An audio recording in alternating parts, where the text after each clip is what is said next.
Hello viewers, welcome to my channel MA physics class. আমি আজকে ঘর্ষণের এমসিইউ গুলো সেকেন্ড ক্লাস চলছে। যারা প্রথম ক্লাসটা দেখোনি, প্রথম ক্লাসে আমার ঘর্ষণের প্রথম দিকের এমসিইউ গুলো করা আছে, প্রত্যেকে তারা এই ভিডিওটা দেখো, তারপরে সেকেন্ড ভিডিওটা অর্থাৎ আজকের ভিডিওটা দেখো, তাহলে বুঝতে সম্বন্ধে তোমাদের সুবিধা হবে। আচ্ছা, ঘর্ষণের এমসিইউ গুলো কিন্তু খুব কনসেপচুয়াল, এগুলো ভালো করে দেখো। এগুলো তোমার যে কোনো কম্পিটিটিভ এক্সাম, যেই নিট বা তোমাদের বোর্ড এক্সাম 11-এর সবই কিন্তু থাকবে থাকবে এখান থেকে কোশ্চেন থাকবেই, এবং খুব কনসেপচুয়াল। ভালো করে বুঝতে থাকো, খুব সহজেই তোমরা বুঝতে পারবে। চলো শুরু করা যাক। আজকে শুরু করব 12 নম্বর অঙ্ক থেকে। দেখো, 12 নম্বর অঙ্কটা বলছে তোমাদের নতুন বইটায় একটু নাম্বারিংটা চেঞ্জ হতে পারে, এটা একটু তোমরা ম্যানেজ করে নিও, দেখে নিও। আমি অঙ্কটা পড়বো, পড়লেই তোমরা নাম্বারটা বুঝতে পারবে যে কত নম্বর অঙ্কটা। চলো স্টার্ট করা যাক। বলছে একটি বস্তু থিটা নতিকোণ বিশিষ্ট একটি নততল বরাবর নেমে আসছে। নামার সময় ঘর্ষণ গুণাঙ্ক যদি মিউটা দূরত্বের সঙ্গে সমানুপাতিক হয়, তাহলে বস্তুর নততল বরাবর কিভাবে নেমে আসবে সেটা দেওয়া আছে। আচ্ছা দেখো, কোশ্চেনটা বলেছে এরকম একটা নততল আছে, এবং এই নততলের নতিকোণটা কত বলেছে? থিটা। হলো, এবার একটা বস্তু নততল বরাবর নিচের দিকে নেমে আসছে।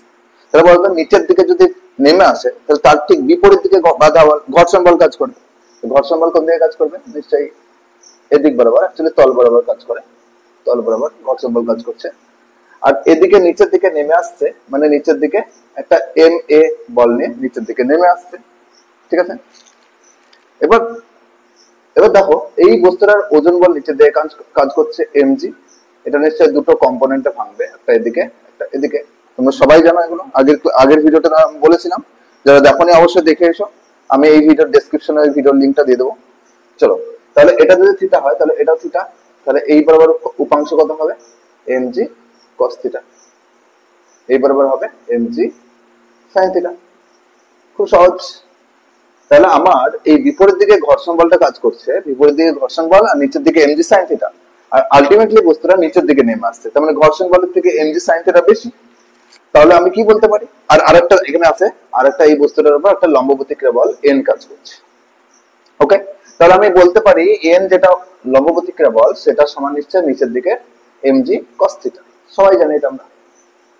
আর আলটিমেটলি বস্তুটা যেহেতু নিচের দিকে এম এ ফোর্স নিয়ে আসছে, তাহলে আমি বলতে পারি না যে এই এম এ বলটা অ্যাকচুয়ালি এম এ ফোর্স নিয়ে আসছে, মানে এমজি সাইন থিটাটা উপর দিকের ঘর্ষণ বলের থেকে বেশি।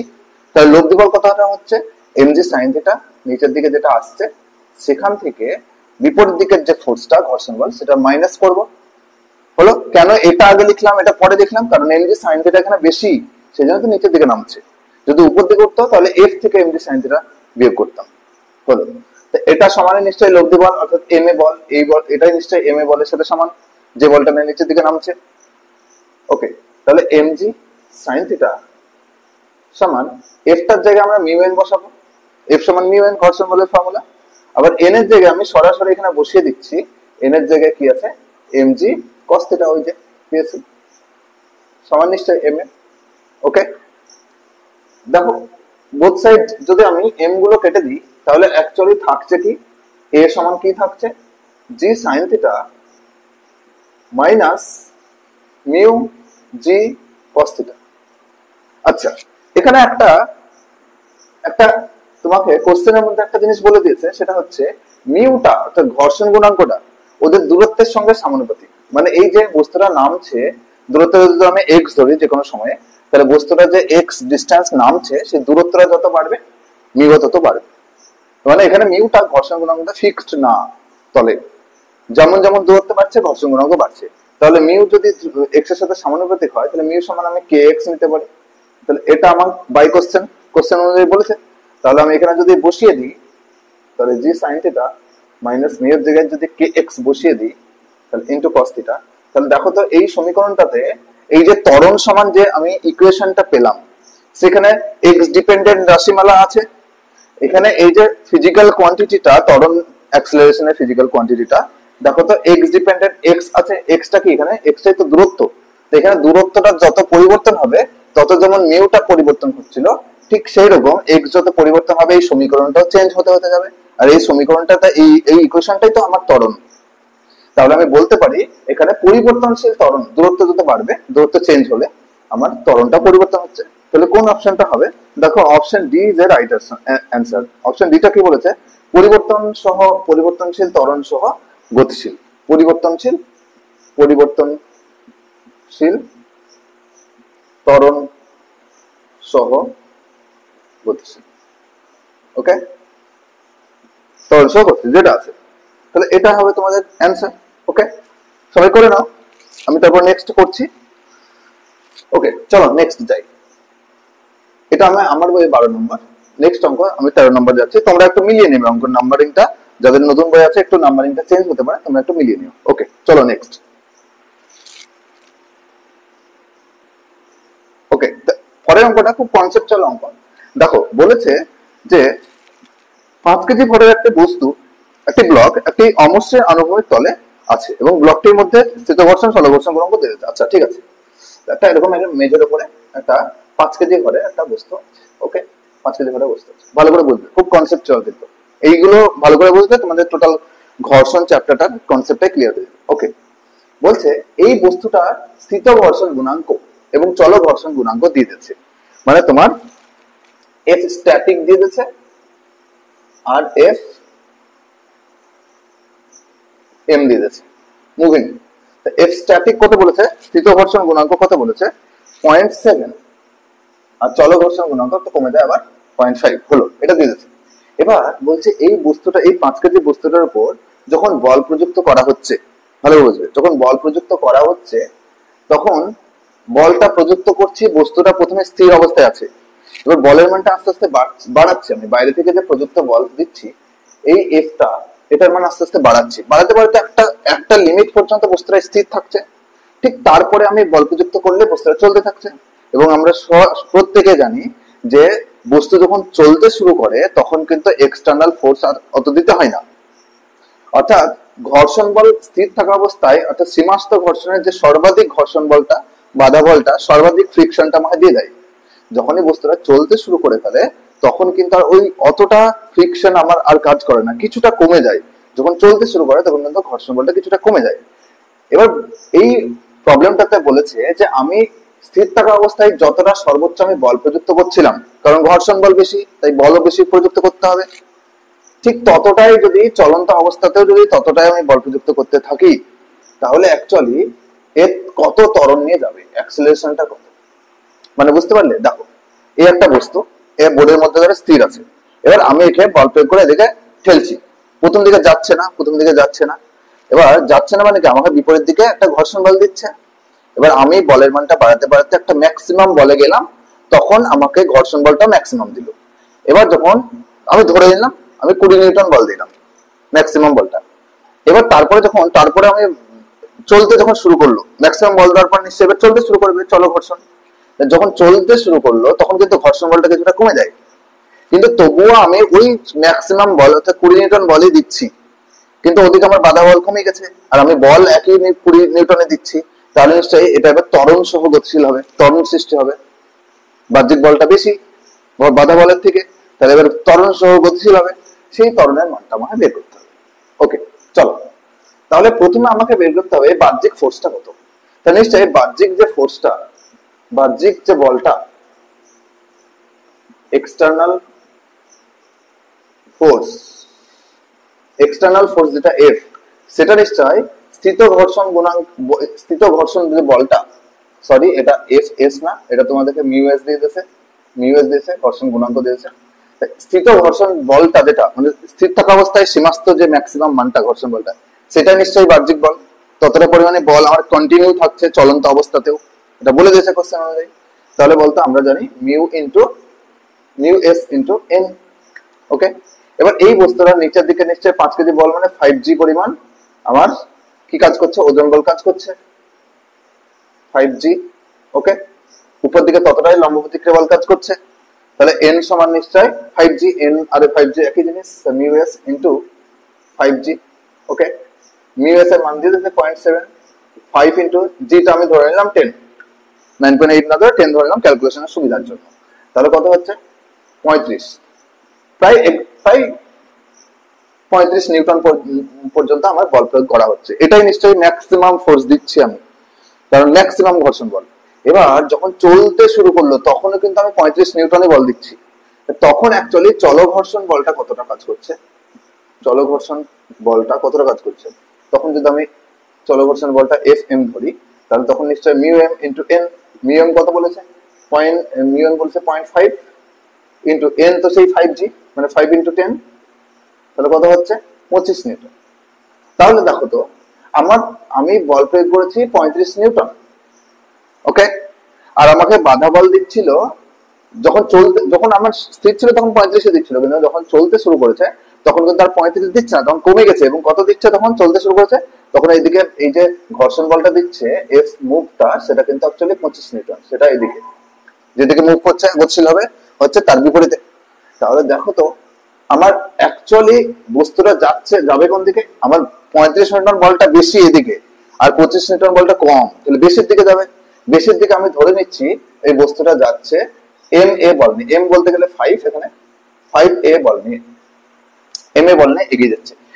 এই এম এ বল নিয়ে বস্তুটা এইদিকে এগিয়ে যাচ্ছে, মানে নিশ্চয়ই এটা বেশি এটা কম। তা বেশি থেকে কমটা বিয়োগ করলে লব্ধি বল সেটাই নিশ্চয়ই এম এ অর্থাৎ 5 এর সাথে সমান হবে। তো বেশি থেকে কমটা বিয়োগ মানে 35 থেকে আমার এখন বিয়োগ করবো কি 25, আর এটা সমানে নিশ্চয়ই ওই লব্ধি বলটা, যে বলটা এম এ, এম মানে 5 আর এ মানে যে ত্বরণে যাবে, তাহলে বলো তো কত আসছে 10, 5A ইকুয়াল টু 10, তাহলে a equal to 2 metre per second square. তাহলে কোন অপশনটা হবে দেখো, 2 মিটার পার সেকেন্ড স্কোয়ার, কোন অপশনটা হবে? খুব important question, very important question. এখান থেকে এটাতে কিন্তু দেখো পুরো ঘর্ষণ বল, চলো ঘর্ষণ, স্থিত ঘর্ষণ, পুরো কনসেপ্টটাই কিন্তু এখানে কাজে লাগছে। ভালো করে অঙ্কটা দেখো, এই টাইপের অঙ্ক প্রায়ই থাকে তোমাদের বোর্ড এক্সাম, নিট এক্সাম, জেই এক্সাম, প্রত্যেকটাতে এই কনসেপ্ট কিন্তু লাগবেই। তাই যদি তোমাদের এই প্রবলেম গুলো নিয়ে বুঝতে অসুবিধা হয় তাহলে আমাকে অবশ্যই কমেন্ট করো, তাহলে আমি এইগুলোর থিওরিটিক্যাল ক্লাস নিয়ে নতুন একটা ভিডিওতে আমি এগুলো আলোচনা করব। ওকে, চলো নেক্সট অঙ্কে যাই। দেখো নেক্সট অঙ্কটা বলেছে, ভালো করে পড়ো, নেক্সট অঙ্কটা বলেছে আমার বই 14, সম্পূর্ণ মসৃণ একটি 45 ডিগ্রি নতিকোণ বিশিষ্ট নততল বরাবর একটি বস্তুকে, যে আচ্ছা দেখো বলছে একটা নততল আছে এরকম, ওকে, যার নতিকোণটা কথা বলেছে 45 ডিগ্রি হলো। এবার এই যদি এটা মসৃণ, নততলটা যদি মসৃণ হয় তাহলে যে সময়ে নিচে পড়বে নিশ্চয়ই আরেকটা নততল যেটা ধরো এইটা মসৃণ না, একটা এবড়ো আছে, এবড়ো থাকা মানে কিন্তু এখানে একটা ঘর্ষণ বল কাজ করবে, ওকে। ঘর্ষণ বল কাজ করলে এই বস্তুটা নিচে নামতে একটু লেট হবে। সেটাই বলেছে যে এর তুলনায় এই ঘর্ষণযুক্ত তলে অর্থাৎ অমসৃণ তলে n গুণ বেশি সময় লাগে একটা বস্তুকে নিচের দিকে নামতে, ওকে। তাহলে বলছে এখানকার এই যে ঘর্ষণ গুণাঙ্কটা কত হবে, এই যে মিউটা কত হবে সেটা দেওয়া আছে এবং অপশন দেওয়া আছে। চলো স্টার্ট করি তাহলে আমি একটা ছবি আঁকি, দুটো ছবি এঁকে আমার কাজ নাই। এখানে একটা নততল আছে, এরকম একটা নততল আছে এবং এই নততলের নতিকোণটা 45 ডিগ্রি, ওকে। একটা বস্তু নিচের দিকে নামছে, হলো। তাহলে এই বস্তুটা নিশ্চয়ই আমরা সবাই জানি যে এদিকে এমজি কাজ করে, এটা দুটো কম্পোনেন্টে ভেঙে যায়, একটা এদিকে একটা এদিকে, ওকে।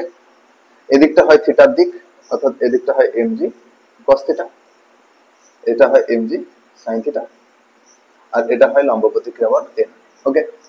এবার যেহেতু বস্তুটা নিচের দিকে নামছে তাহলে ঘর্ষণ বল কোন দিকে হবে, তার বিপরীতে বলতে গেলে এদিকে ঘর্ষণ বল কাজ করে, অ্যাকচুয়ালি তল বরাবর কাজ করে, ওটা আমরা চিহ্নিত করলাম, হলো। এবার দেখো তো যখন ঘর্ষণ বল কাজ করছে না, যখন মসৃণ তল, তখন নিশ্চয়ই এটা কাজ করবে না। যখন মসৃণ তল, তা মসৃণ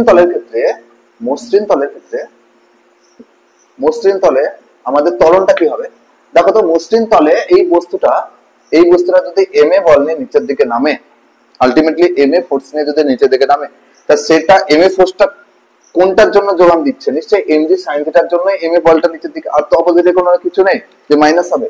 তাহলে এমজি সাইন থিটাটাই নিশ্চয়ই এম এর সাথে ইকুয়াল, এ সমান এম এম যদি কেটে দিই জি সাইন থিটা, প্রত্যেকে আমরা জানি ঘর্ষণবিহীন তলে ত্বরণটা হচ্ছে জি সাইন থিটা ত্বরণে নামবে। এবার এটাই যদি ঘর্ষণ যুক্ত তল হয় তাহলে নিশ্চয়ই ঘর্ষণ মানে অমসৃণ তল হয়, তাহলে বিপরীত দিকে একটা ঘর্ষণ বল কাজ করবে। তাহলে অমসৃণ তলে কি হবে, ত্বরণটা অমসৃণ তলে কি হবে, তখন কিন্তু mg sin থিটা আর f বিপরীত দিকে এই দুটো বিয়োগ হবে, mg sin থিটা থেকে ওটা বিয়োগ হবে। কেন কেন এটা থেকে ওটা বিয়োগ হচ্ছে, কারণ নিচের দিকে নামছে, নিচের দিকে নামলে নিচের বলটা নিচের ফোর্সটা বেশি, তাহলে mg sin থিটাটা থেকে মাইনাস হবে বিপরীত দিকের f, আর এটা সমানই নিশ্চয়ই ma।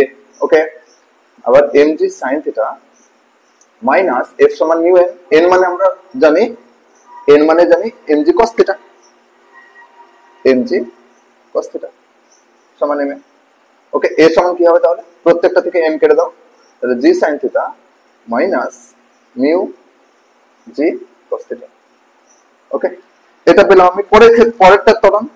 এবার দেখো তো, যখন মসৃণ তল ছিল তখন আমি দূরত্বটা ধরে নিচ্ছি s, যে এই a থেকে b তে নামতে এই যে ab যে দূরত্বটা সেটা ধরে নিলাম s, বা ab আমি ধরছি, অসুবিধা না, s ধরি।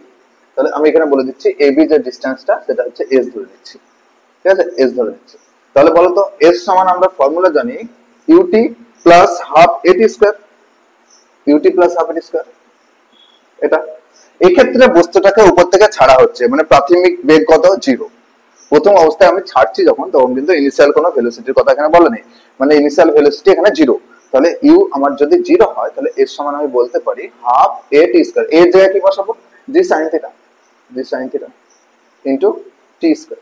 ওকে, এটার ক্ষেত্রে ফর্মুলাটা কি হবে, এটার ক্ষেত্রে ফর্মুলা দেখো তো, s সমান ut, u তো একই ব্যাপার, প্রাথমিক বেগটা ইনিশিয়াল ভেলোসিটিটা এখানে 0, ইনিশিয়াল ভেলোসিটির কথা বলা নেই, তাহলে u যদি 0 হয় এটার ক্ষেত্রেও অমসৃণের ক্ষেত্রে, তাহলে কি থাকছে half into a t square, a মানে টোটাল টার্মটা অর্থাৎ g sin theta minus mu g cos theta. Okay, into t square, এখানে t বলতে গেলে অমসৃণ তলে আমি, মসৃণ তলে আমি t ধরেছি, তাহলে অমসৃণ তলে আমি ধরে নিলাম t ড্যাশ, বা আমি t1 লিখি, t1 স্কয়ার।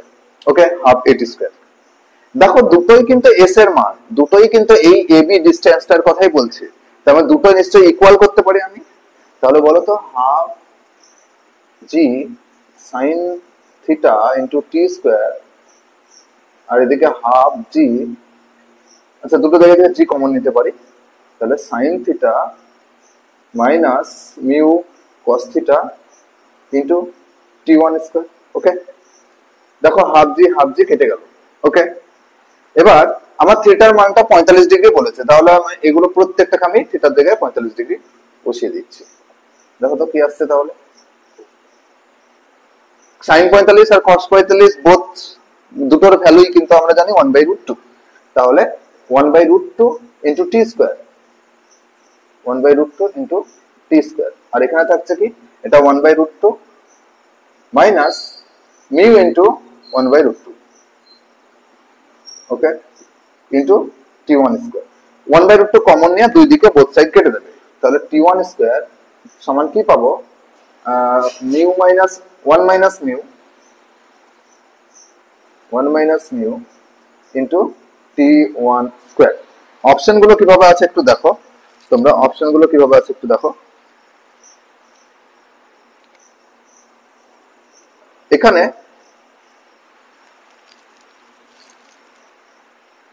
আচ্ছা, ওকে, এখানে দেখো আমাকে একটা জিনিস আমাকে বলে দিয়েছিল যে মসৃণ তলে n গুণ বেশি সময় লাগবে, মানে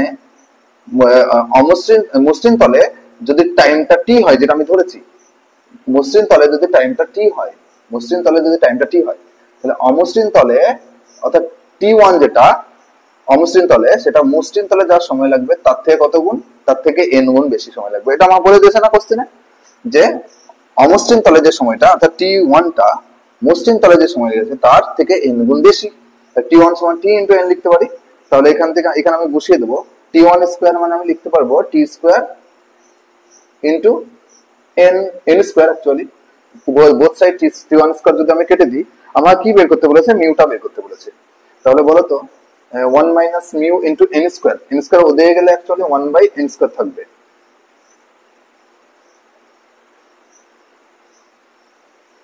তাই তো। আচ্ছা, 1 মাইনাস 1/n স্কয়ার যদি করি, আর এদিকে 1 মাইনাস মিউ যদি থাকে, দেখো তো মিউ সমান কত থাকছে,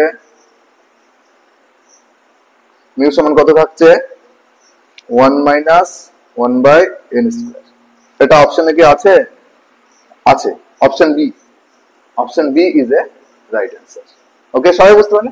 সিম্পল জিনিস। তোমরা এই মসৃণের ক্ষেত্রে একটা হাফ ইট স্কয়ার থেকে একটা এর দূরত্ব পাবে, অমসৃণ থেকে একটা দূরত্ব পাবে হাফ ইট স্কয়ার, যেখানে ত্বরণ দুটো আলাদা, এবং সেই দূরত্ব সমান করে একটা ইকুয়েশন পাবো, সেই ইকুয়েশনটাই অপশনে আছে, তোমাদের করে ফেলো।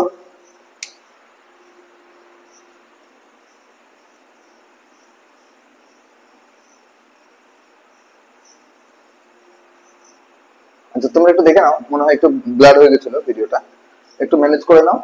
মসৃণের ক্ষেত্রে আমি মসৃণের ক্ষেত্রে এস বের করেছি, দূরত্ব বের করেছি হাফ ইট স্কয়ার দিয়ে, যেখানে এই হচ্ছে জি সাইন থিটা। আর অমসৃণের ক্ষেত্রে আমি এস বের করেছি হাফ ইট স্কয়ার, যেখানে ত্বরণ হচ্ছে এটা অমসৃণের ক্ষেত্রে হলো। আর এখানে ইউটা থাকবে না, কারণ প্রাথমিক বেগ 0। ওকে, এবার দুটো দূরত্বকে আমি সমান করে ইকুয়েশন ক্যালকুলেশন করেছি, সেই ইকুয়েশনে দেখো মিউ এর মানটা আমি পেয়ে গেছি, এবং মিউ এর মানটা আমার চেয়েছে অপশনে, এটা দেওয়া আছে। আরেকটা জিনিস খেয়াল রাখবে, যে মসৃণ তলে যে সময়টা লেগেছে তার থেকে n গুণ বেশি সময় লেগেছে অমসৃণ তলে।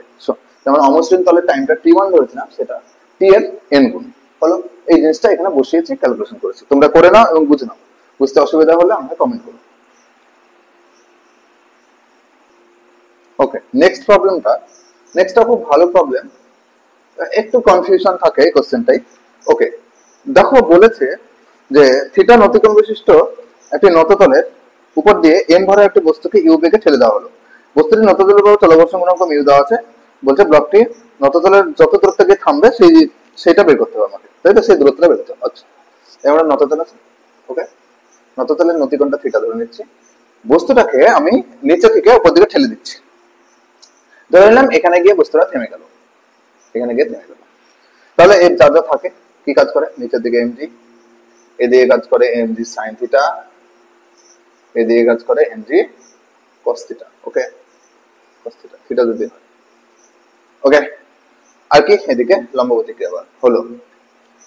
আর বস্তুটা কি, বস্তুটা অ্যাকচুয়ালি যখন স্থির হচ্ছে, মানে যখন উপরে গিয়ে একটা সময় পরে স্থির হচ্ছে, স্থির হচ্ছে মানে এখানে পুরো স্থির বললে করলে হবে না, কারণ আমাকে ঘর্ষণ গুণাঙ্কটা চল ঘর্ষণ গুণাঙ্ক দিয়েছে।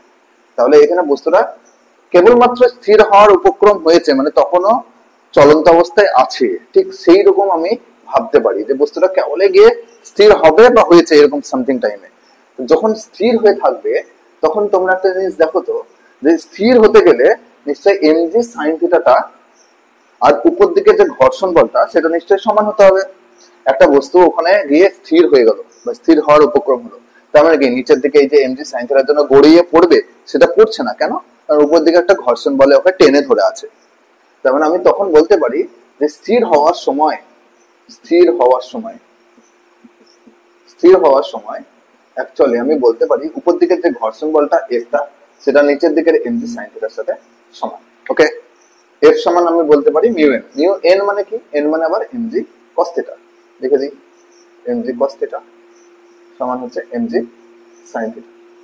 এমজি কাটো, sine theta by cos theta মানে ট্যান থিটা। তো ট্যান থিটা সমান মিউ, এটা আমরা থিওরিতেও দেখেছিলাম যে ট্যান থিটা সমান মিউ হলে বস্তুটা নততল বরাবর ঢালু তলে বরাবর স্থির থাকতে পারে। তো এটা আমরা জানলাম, কিন্তু কোশ্চেন আমাকে বলেছে যে কত দূরত্বে গিয়ে থামবে, মানে নিচে থেকে ঠেলে তুললে এই যে ডিস্টেন্সটা, এই যে দূরত্বটা, এই যে কত দূরত্বে গিয়ে এই যে দূরত্বটা, এই দূরত্বটা আমাকে বের করতে হবে। ওকে, তাহলে এই দূরত্বটা কি করে পাবো? এই দূরত্বটা বের করতে গেলে একটা জিনিস তোমরা দেখো, আগে আমাকে এটার ত্বরণটা বের করতে হবে, আমি কত ত্বরণে তুলছি বস্তুটাকে। তাহলে দেখো তো, যখন আমি এবার এই কন্ডিশন থেকে বেরিয়ে এসো, স্থির অবস্থা থেকে বেরিয়ে এসো, এবার বস্তুটা যখন আমি নিচের থেকে উপর দিকে তুলছি, নিচের থেকে নততল বরাবর উপর দিকে তুললে আমার বস্তুটা যাচ্ছে কিন্তু উপরের দিকে। তো যেদিকে মুভ করবে, যেদিকে গতিশীল হবে, ঠিক তার বিপরীতে ঘর্ষণ বল। তো বস্তুটা যদি উপরের দিকে যায় তাহলে ঘর্ষণ বল কোন দিকে হবে? নিচের দিকে। কিন্তু নর্মালি মনে রাখবে, একটা নততলের বস্তু রাখলে সেটা ঢালু তল বরাবর নিচের দিকে নামে, তাই উপর দিকে ঘর্ষণ বল কাজ করে। কিন্তু এক্ষেত্রে আমি বস্তুটাকে উপর দিকে তুলছি, তাই ঘর্ষণ বলটা কোন দিকে কাজ করবে? নিচের দিকেই কাজ করবে। এই দিকেই কিন্তু ঘর্ষণ বল কাজ করবে। ওকে, তাহলে অ্যাকচুয়ালি এই উপর দিকে আমাকে কতটা ফোর্স দিয়ে তুলতে হচ্ছে? ঘর্ষণ বল প্লাস আবার এমজি সাইন থিটা। তার মানে এখানে যে বাধা বলটা, এখানে যে বাধা বলটা দিচ্ছে আমাকে উপর দিকে তোলার জন্য, সেটা কতটা? বাধা বলটা সেটা কিন্তু অ্যাকচুয়ালি যদি আমি বলি বাধা বলটা, তাহলে mg sin থিটা এটার সাথে আবার ওই এই যে নিচের দিকের আবার ঘর্ষণ বলটা যোগ হচ্ছে। এতটা পরিমাণ বল আমাকে নিচে দিয়ে দিচ্ছে, তার বিরুদ্ধে আমাকে বাধা আর দিয়ে আমাকে তুলতে হচ্ছে, এই বাধার বিরুদ্ধে আমাকে তুলতে হচ্ছে। তাহলে এটা হচ্ছে আমার ফোর্স। এবার দেখো তো এখানে যদি আমি এই এই বাধা বলটাকে যদি এম এ ধরি, তাহলে এম এ সমান নিশ্চয় mg sin থিটা, আর এস এর জায়গায় মিউ এন লিখবো, মিউ এন, এন মানে আবার জানি mg cos থিটা। ওকে, বোথ সাইড এম যদি কেটে দিই তাহলে এর সমান থাকছে কি g sin theta plus mu g cos theta হলো। তাহলে এটা পেলাম ত্বরণ। ওকে, এবার দেখো তো এই বস্তুটা এখান থেকে এখানে তুলছি, তাহলে প্রাথমিক বেগ আমার কত ছিল? প্রাথমিক বেগ কিছু একটা আমি দিয়ে তুলছি, কিন্তু এই বস্তুটা এখানে গিয়ে থেমে গেছে। কত দূরত্বে থেমেছে সেটা বের করতে হবে। যেখানে থেমে গেছে মানে অন্তিমে গিয়ে থেমেছে, তাহলে ফাইনাল ভেলোসিটিটা কত? 0। তাহলে এখানে আমরা জানি উই নো v সমান v স্কয়ার সমান u স্কয়ার, মাইনাস হয় না প্লাস হবে? অবশ্যই মাইনাস হবে, উপর দিকে তুলছে মানে আস্তে আস্তে মন্দন হচ্ছে, বেগ আস্তে আস্তে কমতে কমতে কমতে থেমে গেছে, 0 হয়েছে। a স্কয়ার মাইনাস 2as, এসটা আমাকে বের করতে হবে যে কত ডিসটেন্সে গিয়ে থেমেছে। এই যে s, এটা যদি s ধরে, এই ডিসটেন্সটা যদি আমি s ধরে, এসটা আমাকে বের করতে হবে। তাহলে দেখো তো অন্তিম বেগ আমার 0, আমি জানি অন্তিম বেগ 0, অন্তিম বেগে থেমে গেছে, u স্কয়ার মাইনাস 2as। তাহলে এখান থেকে s সমান কি লিখবো? u square by 2a। ওকে, এবার মানগুলো একটু তোমরা বসাও, মানগুলো একটু বসিয়ে দাও। দেখো তো u square by 2 into a এর জায়গায় কি বসাবো? এই টোটাল ত্বরণটা যেটা আমি পেলাম, যে তুলতে গেলে কতটা ত্বরণ দিয়ে তুলতে হচ্ছে। g sin থিটা, তো g টা যদি কমন নিয়ে নাও, বোথ সাইড g আছে, তো sin theta minus mu cos theta. Okay, এটা পেলাম। অপশন গুলো কিভাবে আছে? অপশন গুলো দেখো g sin থিটা বলে আছে শুধু। আচ্ছা, এখানে মিউ এর জায়গায় আমি এই যে মিউটা বের করেছি tan থিটা, এটা বসাবো। তাহলে s সমান কি পাবো? u square by 2g sin theta minus mu এর জায়গায় কি বসাবো? tan theta.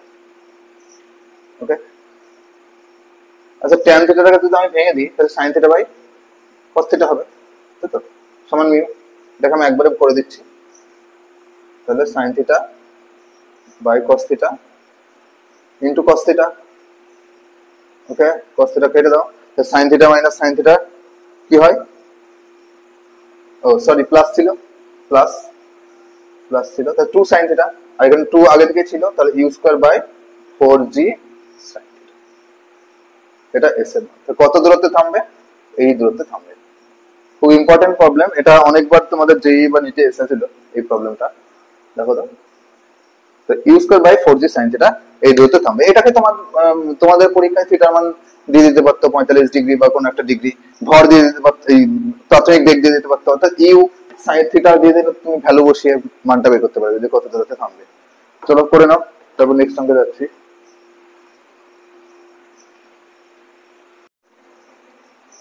ওকে, নেক্সট প্রবলেম দেখো 17 নম্বরটা। এটা খুব সহজ, এটা তোমরা থিওরিতে পড়েছো। নিচের কোনটা, কোন লেখচিত্রটা সঠিক হবে সেটা। আচ্ছা, ঘর্ষণ ঘর্ষণ বল ভার্সেস বাহ্যিক ফোর্স।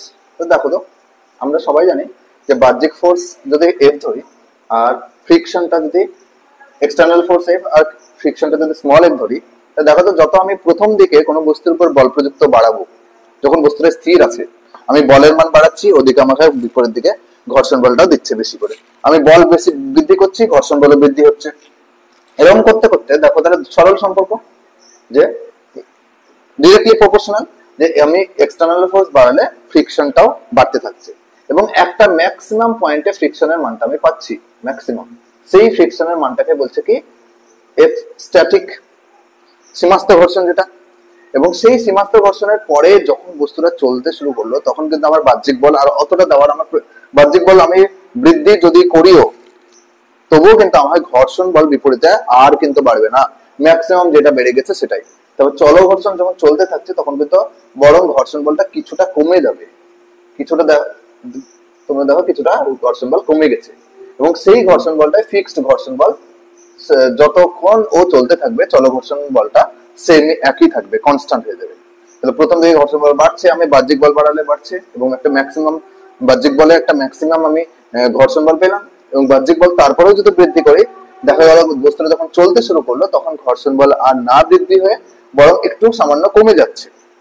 এবং সেইটা আমি যদি ধরি চলঘর্ষণ বল, সেই চলঘর্ষণ বলটা কিন্তু কনস্ট্যান্ট চলঘর্ষণ বল, তারপরে কিন্তু আর কিন্তু ঘর্ষণ বলটা বৃদ্ধি হয় না, কনস্ট্যান্ট হয়ে যায়। তো এইটাই হচ্ছে লেখচিত্র।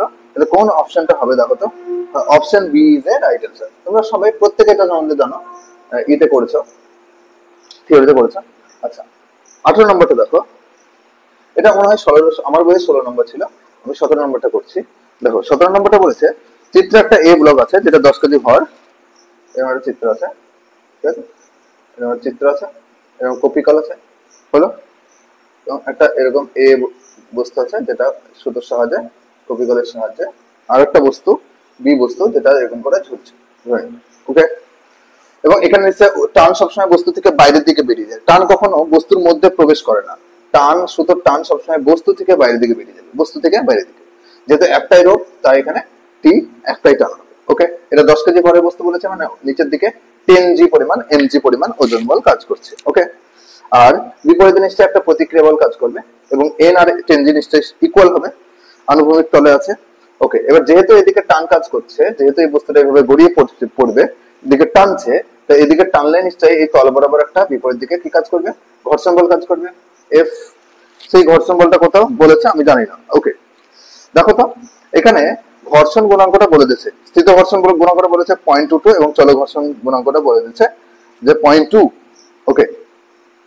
বলছে ব্লক দুটির মধ্যে, ব্লক দুটিকে গতিশীল করতে হলে বি ব্লকটির ন্যূনতম ভর কত হবে।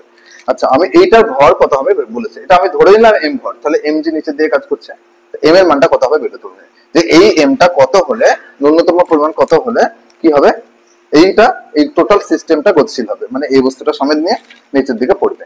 আচ্ছা দেখো তো, তোমরা দেখো তো যে এই টান বলটা, এই উপর দিকের টান বলটা, এবার এই যে টান বলটা, এটা নিশ্চয়ই এই দিকের এই ঘর্ষণ বল থেকে বেশি হতে হবে, তাই না? তাহলে কি হবে, এখান থেকে যদি আমি ইকুয়েশন বের করি, তাহলে এই টি টান সমান নিশ্চয়ই এমজি, ওকে, এমজি। যেমন টি সমান আমি বলতে পারি জি এর মান যদি 10 বসাই, তাহলে 10 ইন্টু এম, ওকে।